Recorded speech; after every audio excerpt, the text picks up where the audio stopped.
テーマ名は剣道将来で、コンセプトはサスティナブルファッションと不死鳥フェニックスの2つを掲げています。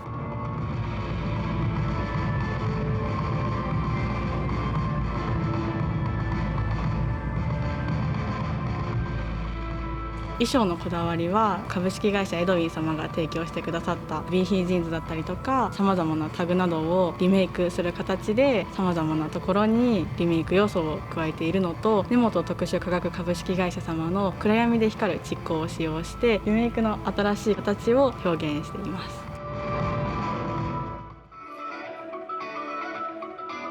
カラーブランチは色を食べるというのがコンセプトで、いろんな柄と色を使うことで人の感情の豊かさを表現しているのがテーマになってます。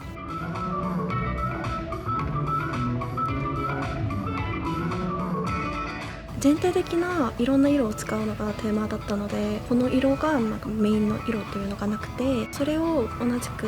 この体がメインの服とかではなくて、全体的によく混ざってる感じを表現したくて、メインの体がないというのが特徴です。あといろんな生地を使っているので、そういう生地の揺れさだったり生地の動きさが結構特徴になってるシーンになってます。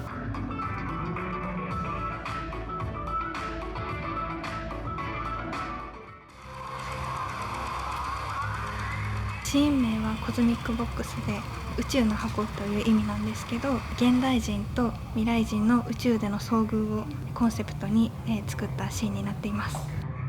服のこだわりは現代の方を曲線的な衣装にしていて、未来の方は直線的でスタイリッシュな衣装にしたところがこだわりです。で SBS さんのスパングルをオリジナルデザインでデザインをして、それをいろんなところに貼り付けたりとか、あとはオリジナルのデジタルプリントでなんか宇宙の構造みたいなものをプリントして衣装に使ったりしているところがこだわりポイントです。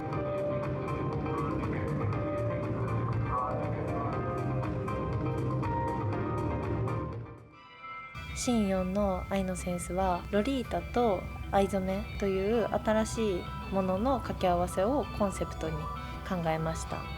どちらも藍染めは伝統的なもので、ちょっと廃れつつあるものという認識と、ジャパニーズカワイイカルチャーのロリータもだんだんとどうしても離れていってしまう層が増えているところをピックアップして、そこを掛け合わせたらまた新しくロリータを好きになっていただけたり、藍染めを好きになっていただけるんじゃないかなと思いまして考えました。衣装に関しては姫ロリとかアマロリをベースにして、アクセントとして少年系ロリータや王子系ロリータを組み込むことで、見てる人を飽きさせないようなものにすることと、藍染めの面白さを伝えるために実際に藍染めの染め工場に行きまして、一緒に染めさせていただいて、それの工程動画をインスタグラムで流したりとか、あとは柄物を作ったりとか、一番は濃淡にこだわったところで、浅木難度濃紺というその3種類の濃さのものを組み合わせてグラデーションを作り上げて藍染めの面白さを表現しました。日和というシーンで人々の心に灯る無数の光をテーマにシーンを作らせていただきました。このコロナ禍という状況で非常に不安定な状況だと思うんですけども、そういった中でこの見に来てくださった方を明るい気持ちになっていただけるようなシーンを作りたいなと思って日和というシーンを作らせていただきました。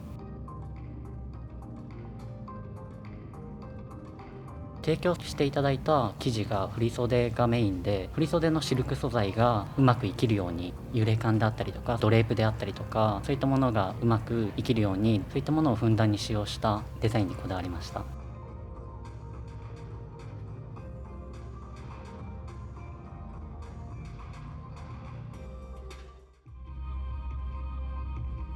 シーン名がマジェスティっていうシーン名なんですけど、一応その名前の由来としてYour Majestyっていう英文から来ているシーン名でして、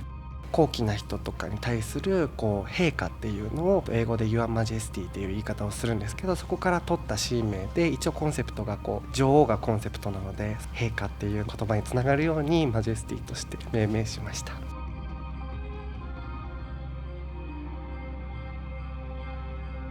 サブタイトルが新時代の継承者たちっていう風につけてるんですけど、こう過去からこう継承されていくっていうのも一応コンセプトとして入れているので、シルエットはこう現代的なシルエットだったり露出のあるスタイルだったりというのが多いんですけど、こうあと日帰りだったりとか、あとこうエリザベスカラーといった過去に実際に女王がこう使ってたアイテムをこううまく現代のシルエットのものにミックスさせて、新しいこう女王のスタイルみたいなのを意識してデザインを考えました。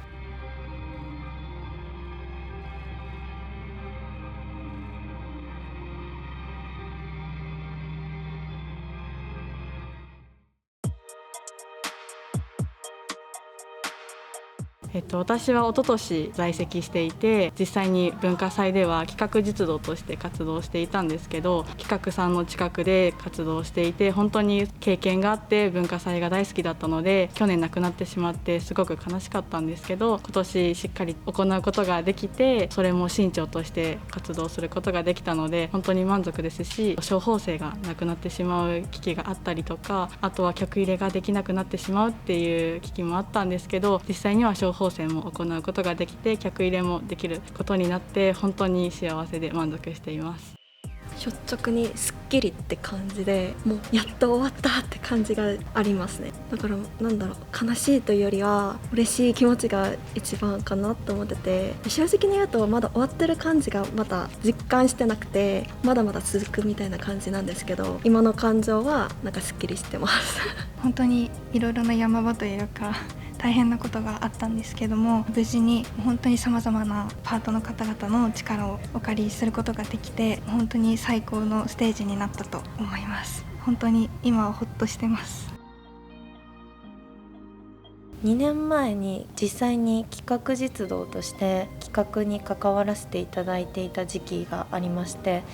先輩たちのようにかっこよくなりたいっていう気持ちで企画を考えてやってみて、すごく大変だったけれども、やっぱりオンラインじゃ伝わりきれない部分がすごくたくさんあって、特に別のシーンの6シーンとかのファイル記事とかはやっぱり見て凹凸感を知ってディティールを知ってっていうのとか、4シーンも布ごとにちょっと染まり具合が違かったりとかを実際に目で見て感じていただけたんじゃないかなって思います。私自身今現在2年生で、文化祭のファッションショーに憧れて文化服装学院に入ってきたところもあったので、1年生の時文化祭が開催されなかったので非常に残念だなと思っていたんですけど、今年になって対面で見ていただくことができて非常に嬉しく思います。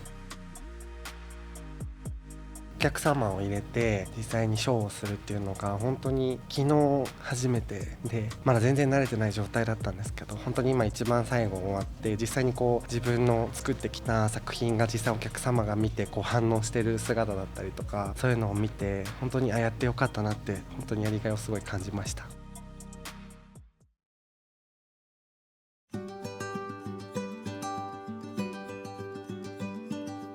文化に入って文化祭に出るっていうことが一つの目標でもあったので応募しました。入学前から文化祭でショーに出たいなと思ってて、その機会があったので受けさせていただいて合格させてもらえて、モデルとして文化祭に出させてもらいました。文化に入ってから文化っぽいことやってなかったんで、それで応募しました。文化入るまでずっと文化祭を YouTube とかで見ててずっと憧れだったので、去年なかったので今年は出たいなと思って応募しました。普段私服とかで着れない感じのゴージャスな衣装だったので、すごい貴重な経験になって学生生活で一番思い出に残りました。今まで1日に4回とか歩くことがなかったんで、すごい新鮮で楽しかったです。いやもう本当に立った時には自分が一番かっこいいって思いながら歩いてたんで、すごい楽しかったですね。ラストシーンのラスタイを歩くということですっごいプレッシャーがあったんですけど、でもそれよりも一番に自分自身が楽しもうと思って歩かせていただきました。約2ヶ月間毎日放課後に練習してたんですけど、最初は大変だったんですけど、だんだん先輩方とも仲良くなって、だんだん楽しく練習できるようになって、すごい楽しかったです。ほぼ毎日やって夜遅くまでみんなで協力して頑張ってて、その時は長いなって感じてたんですけど、今は振り返ってみると本当にあっという間な時間だったなって思います。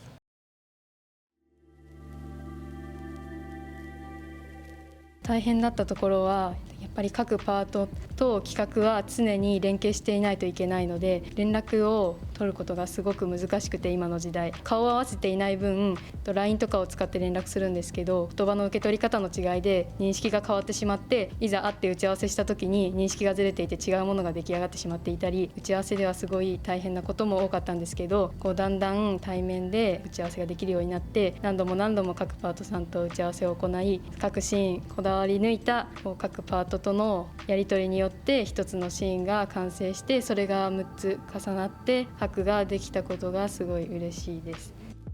一時は新型コロナウイルスの感染拡大によりショーすらすることができないかもしれないっていう状況だったんですけど、そこから企画のメンバーたちは何度も諦めずに先生方と作戦を練って何度も打ち合わせを行い、こうして小縫製の皆さんが私たちがデザインしたものを縫製してくださり、そして各パートがつながって一つのショーとして完成したことがすごく嬉しいです。観客を在校生だけだったんですけど入れられたので、未来に向けて一歩大きな前進になったかなと思います。